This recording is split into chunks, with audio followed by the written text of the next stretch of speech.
అబ్రహాము నా దినాన్ని చూచుటకు ఎంతో ఆసక్తితోటి ఎదురు చూసెను. అక్కడ ఉన్నటువంటి ఆ శాస్త్రులు పరిసయ్యులు వాళ్ళందరికీ కూడా దేవుడు మాట్లాడేది ఒక పిచ్చిలాగా అనిపించింది. ఎందుకంటే నీకు తిప్పి తిప్పి కొడితే ఒక 50 years కూడా లేవు. అబ్రహాము నీకంటే ఎన్నో ఇయర్స్ బ్యాక్ లో వచ్చినాడు. ఆయన మా పితరుడు, మేము అబ్రహాం సంతానం, మేము అబ్రహాం పిల్లలమే. అబ్రహాము సంతానంగా ఆయన యొక్క వంశాన్ని ధరించుకున్న వారిలాగా మేము ఉన్నాం. మేము అబ్రహాము తోటి డైరెక్ట్ గా మేము ఆయన సంతానంగా మేము జన్మించినాం. కానీ నువ్వు ఇప్పుడు అబ్రహాము జనరేషన్, అబ్రహాము కంప్లీట్ గా వెళ్ళిపోయిన తర్వాత ఇప్పుడు నువ్వు వచ్చి అబ్రహాము నా దినాన్ని చూసినని నువ్వు మిగుల సంతోషించను. చూసి చూసి అది ఆయన ఎక్స్పెక్ట్ చేయడమే కాదు, అబ్రహాము తర్వాత ఏమంటున్నాడంటే ఆయన చూసి మిగుల ఆనందించను. అంటే ఆయన చూడాలని అనుకున్నాడు, చూసేసినాడు. అబ్రహాముని కలుసుకున్నప్పుడు యేసుక్రీస్తు ఎక్కడున్నాడు? అక్కడే ఉన్నాడు. అబ్రహాంని కలుసుకున్నప్పుడు, అబ్రహాంని ఓల్డ్ టెస్టిమెంట్ లో కలుసుకున్నప్పుడు జీసస్ క్రైస్ట్ ఎక్కడ ఉన్నాడంటే అబ్రహాము దగ్గరే ఉన్నాడు. అబ్రహాము దేవుణ్ణి, జీసస్ క్రైస్ట్ ని చూశాడు. అర్థమవుతుందా? అబ్రహాము దేవుణ్ణి చూడాలని ఎంతో ఎదురు చూసి ఫైనల్ గా అబ్రహాము యొక్క డిజైర్ ఏమైందంటే ఫుల్ఫిల్ అయింది. చూసినాడు అబ్రహాము, నన్ను చూసినాడని దేవుడు అని జీసస్ క్రైస్ట్ చెప్తున్నాడు. ఈ మాటలు అనేవి అక్కడున్న వాళ్ళకి ఏమైందంటే ఈయన దయ్యాలు బట్టిన, ఈయనకి దయ్యం బట్టి ఈయన మాట్లాడుతున్నాడు, తప్ప మరి ఏది కాదు. జీసస్ క్రైస్ట్ మాట్లాడేదేమో మరొక ప్రపంచం గురించి మాట్లాడుతున్నాడు. దేవుడు మాట్లాడేదేమో ఇన్నర్ వరల్డ్ గురించి మాట్లాడుతున్నాడు. అబ్రహాము కాదు, ఆదాము మొదలుకొని అందరూ కూడా యేసుక్రీస్తు యొక్క దినము కొరకు ఎదురు చూస్తున్నారన్న సంగతి గురించి దేవుడు చెప్తున్నాడు. అర్థమవుతుందా? అందుకోసమనే చూడండి, అబ్రహాము ఇంకా జీసస్ క్రైస్ట్ ఇంకా చనిపోక ముందు ఈ లాజరు ఎక్కడికి వెళ్ళాడు? అబ్రహాము భుజంలోనికి వెళ్ళాడు. అప్పటికి ఇంకా జీసస్ క్రైస్ట్ చనిపోయి తిరిగి లేవలేదు. అందుకోసమని ఈ చనిపోయిన లాజరు ఎక్కడికి వెళ్ళాడంటే డైరెక్ట్ గా అబ్రహాము యొక్క రొమ్మున ఆనుకున్నాడు. అర్థమవుతుందా? ఎప్పుడైతే యేసుక్రీస్తు చనిపోయి ఎప్పుడైతే బంధింపబడంటే తాత్కాలికంగా ఉన్నటువంటి ఆ క్యాప్టివిటీలో ఉన్న వాళ్ళని ఆయన యొక్క రక్తం ద్వారా ఎప్పుడైతే విడిపించి వాళ్ళని తీసుకొని వెళ్ళాడో అప్పుడు హెవెన్ కి వే అనేది భూమి మీద ఉన్న ప్రజలకు ఓపెన్ అయింది. అందుకని దేవుడు ఏమంటున్నాడు? నేనే మార్గం, నేనే సత్యం, నా ద్వారా తప్ప, నా డోర్ తప్ప ఇక మరి ఏ డోరు లేదు మీరు పరలోకానికి చేరడానికి. అంటే తండ్రి కుమారుణ్ణి ఒక్కసారిగా హైలైట్ చేసినాడు. ఆ రిజరెక్షన్ తోటి ఒక్కసారిగా తండ్రి కుమారుడిని ఒక్క రేంజ్ లో పెట్టాడు. అర్థమైందా?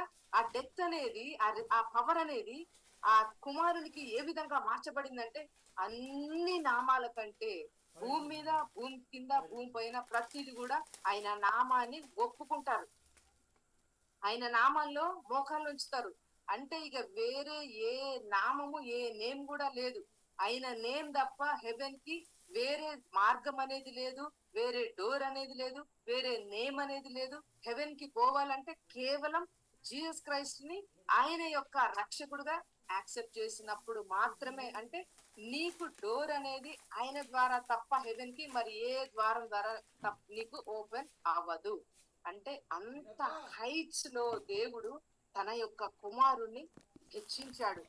దేవుని యొక్క పిల్లలారా, నేను ఏం మాట్లాడుతున్నానంటే ఆయన హెచ్చించున్నాడంటే ఆయన సారూప్యము, ఆయన ఇమేజ్ నీ ఇన్సైడ్ లో ఉన్నది. సంబడి ఎవరిదో నీ యొక్క బిజినెస్ లో నేను సక్సెస్ ని రిలీజ్ చేస్తున్నా, నీ యొక్క బిజినెస్ లో దేవుని యొక్క ఆత్మ ద్వారా నేను చూస్తున్నా సక్సెస్ అనేది హై ప్లేస్ లోనికి హెచ్చించబడుతుంది. నీ యొక్క చేతుల యొక్క బ్లెస్సింగ్స్ నేను చూస్తున్నా హై టవర్ మీదకి రిలీజ్ అవుతుంది, హై టవర్ మీదకి హెచ్చించబడుతుంది.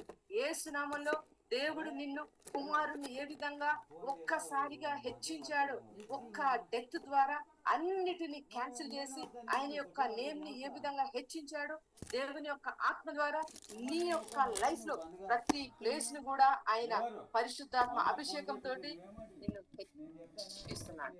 నిన్ను హెచ్చిస్తూ ప్రతి ప్లేస్ లో నుంచి దేవుడు నిన్ను హెచ్చిస్తున్నాడు. ఇక వేరే రూటు లేదు, ఇక వేరే ద్వారం అనేది లేదు.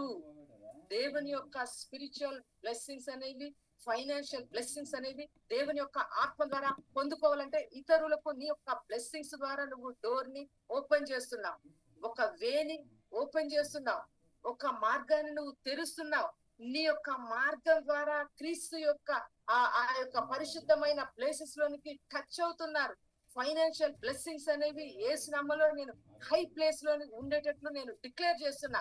నువ్వు ఎక్స్పెక్ట్ చేసేదాన్ని నేను ఈ రోజు నేను దేవుని యొక్క ఆత్మ ద్వారా నీ ముందు ఒక స్ట్రాంగ్ పిల్లర్ లాగా నేను రిలీజ్ చేస్తున్నా.